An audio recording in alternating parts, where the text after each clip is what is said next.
Hello, my name is Elizabeth Quiñones-Zaldaña, and I am a poet who has lived in Las Vegas for most of her life. And I write poetry that has to do with life in the desert and in the Southwest, really, as well.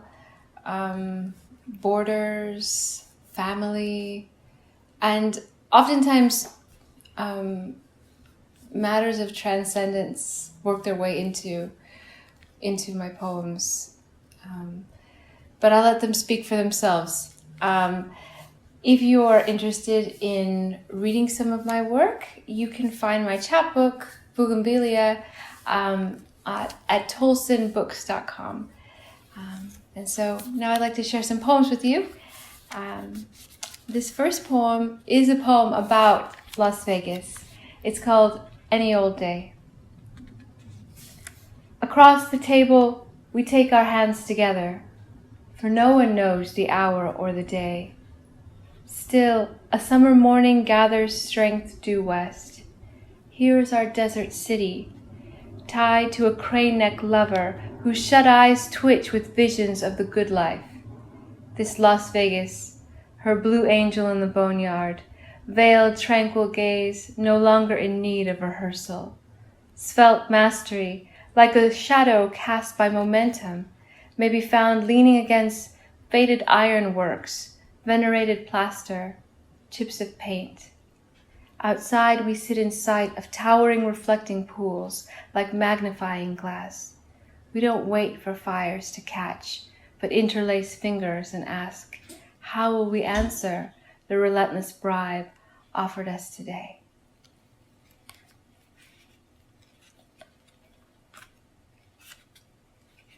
So the first poem in this little book is kind of a composite of women in my life who have ministered to me and counseled me and just extended friendship to me. It's called Tea at Letty's.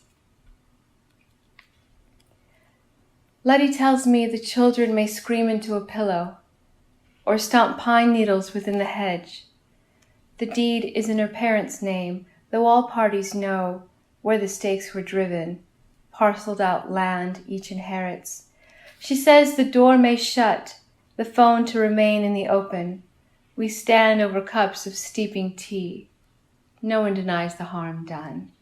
We don't dispute living in the world. Summers balancing on cinder blocks, we see them through the kitchen window, arms extended along an invisible arc. Their figures furnish the procession. Like them we climb down when summoned from within. A brush with the oleanders and a few petals loosen. Wait and see. The desert proves fertile. Someone arrives and there's a place for you.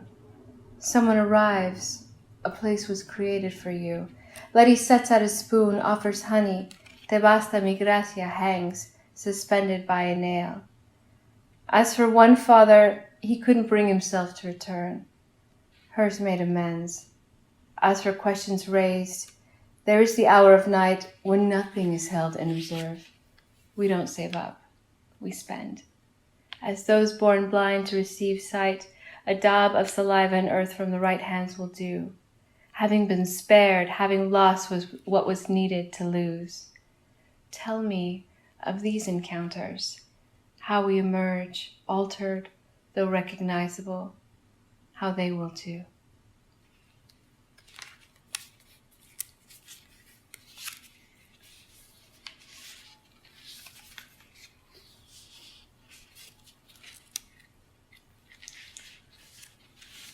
This poem is the title poem of the little book. It's called Bougainvillea. Against my will I was brought here, to lament 11 years and pine after florid branches of paper-thin petals painting the overpasses ultraviolet. I could see bougainvillea fervors, masses of ivy tangles bordering myth, the fabled avenidas y flores in Los Angeles, filling my dreams with an ocean, or just life absent where water is required. Dirt hole. Why do they call you great? Basin.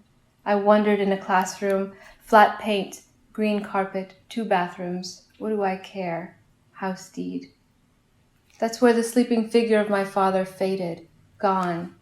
Mom remained working, into night, into morning, at thresholds, penetrating conscience with her gaze, her words in places she could not be. Near the corner of Desert Inn and Mojave stood a church where I would listen for the sound of prayer over music, hearing and writing it down until I grew distracted, persuaded by desire. Who put it there? Where did it come from? No intimacy without knowledge. I went in search of a person. Who claims her? Later I met someone from my paper-flowered dreamland, and soda spilled all over the table.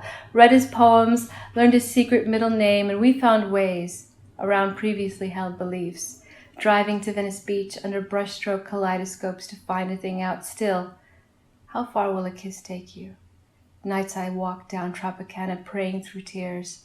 This time, I promise, this time. That's not the question I'm asking now. Traveling back before this valley was a lake, before the faces at its floor came to know firsthand the meaning of dry. The sun is not the only thing that will squeeze you till you discover what's really inside.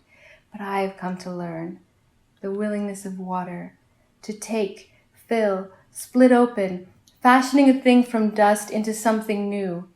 And when it leaves you to your natural laws, sand compressed into rocks, some become permeable, some not.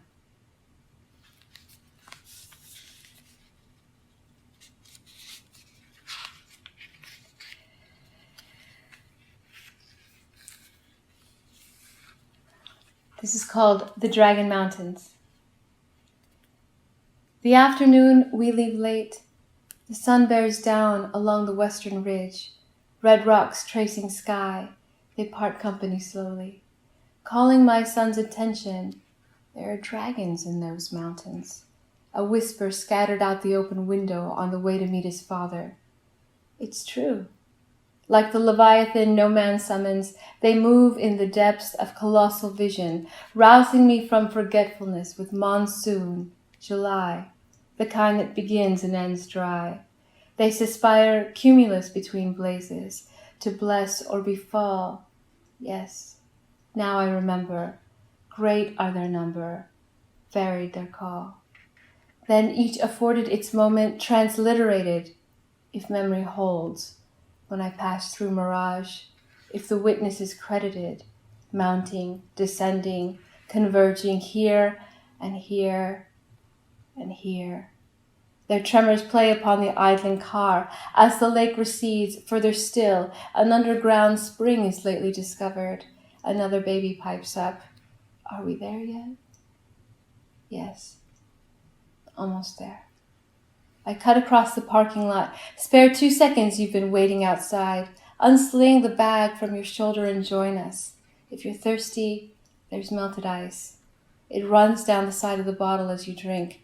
The mountain slopes pulse. We travel back along the foothills. Every seat accounted for.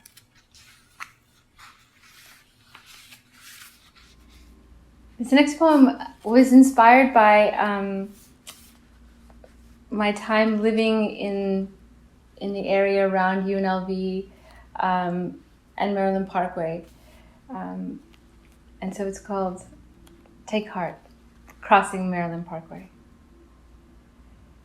Passing through the 7-storied Humanities building and on to catch a friend, every person met, a house of worship, every lover evangelical in their love. Passing along the deep-set promenade that floods in the monsoons every other decade, born archaic, there is no lack of zeal to sing songs for later sorrow. These scrolls holding entrails are manuscripts carried in the body, and all are faithful, faithful to the letter of their law. I was born a lot of ways. I was born like this. Words written in sinew, stars, and straw, the forced labor of first impressions. Every person on Maryland Parkway wonders in their native language how to cross without waiting. The matter and the mystery and the time it takes to conceive, the time it takes to form from impact, to divide and multiply. The creative act, inborn and awakened, is visible from the windows of personal libraries, were it not for rote refrains appearing on the fogged pane. Sans consent. Who has eyes to see? Who has ears to hear? The bus passes on the other side of the street. There is a rally of seekers demanding signs, lyrical answers, not the questions that precede them. These words upon words issuing from mouth are the political scene, the simple machine, the pulley and the screw. The scriptorium of intellect is scribed not to what is professed as true, but to the inkwell of desire, saying, "Take, heart, be filled, find rest," a formula for the obvious, enough to transfix for a series of willing kisses or new moral codes, then pull the lever again and pay again, to wheel around and pay again. This railroad stop acquired a house of learning, but its every interior is a cathedral. Paper in hand, children in bed, and new flyers, like wisps of prayer, are posted along the connecting corridor. In these dry decades, I ask, take this heart. Let your blood run in the inkwell. Cover every letter of the law.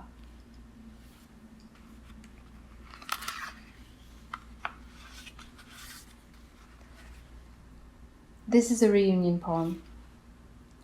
Primary sources. Once, in a predetermined past that ended yesterday, distance barred us from the communion of shared silence. Now the taxi fare is paid, and like a slackened accordion, the van heaves open at both sides with a groan. The trunk, too, from which my father emerges, into the realm of tested possibilities, our common history gathering before the sign. Aquí empieza la patria. My husband takes a picture. My sister and I take in the breath of sand, indistinguishable on either sides of stark iron bars cutting into the sky. The piece is possible. Someone painted in blue brush strokes against strips of white. Vertical breaks of water run in the gaps, interrupt sentiment. We stay long enough to read it aloud and wonder how hard it would be to swim out past where the barrier ends and cycle back to the other side, unthwarted. It took 25 years to reach this land, inhabited by more than the memory of voices and handwriting, the dread of asking and dreams of meeting death before either of us made it across.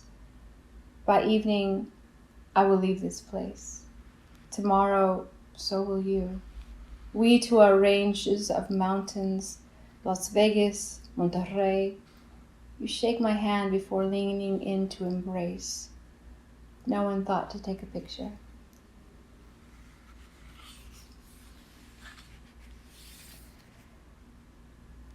This poem is called Sleepers. I call to you in sleep, by the name written when words were atmospheric, woven in the deep. I have given you a vision, returning in pieces, resolving light into a likeness. The found poem past clouds where vague irrelevance blankets everything the mind conjures for itself. This is not of you, but for you. Speak it, as poems are to be spoken. There, like the laborer in the field, trips over treasure in the open, the word first, then the light, then the likeness taken up. Drop what you have gathered in the attempt to stave the steel point of loneliness will not claim you.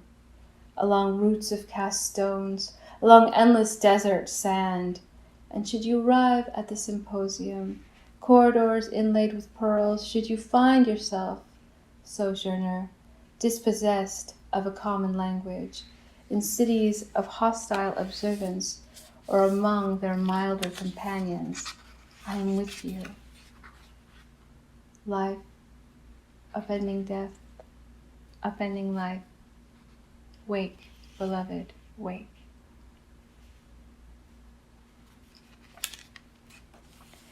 And this is the last poem I'll read. Thank you so much for listening. I'm really honored to participate in this reading, and I look forward to being together in person soon. But in the meantime, I'm very grateful for this fellowship.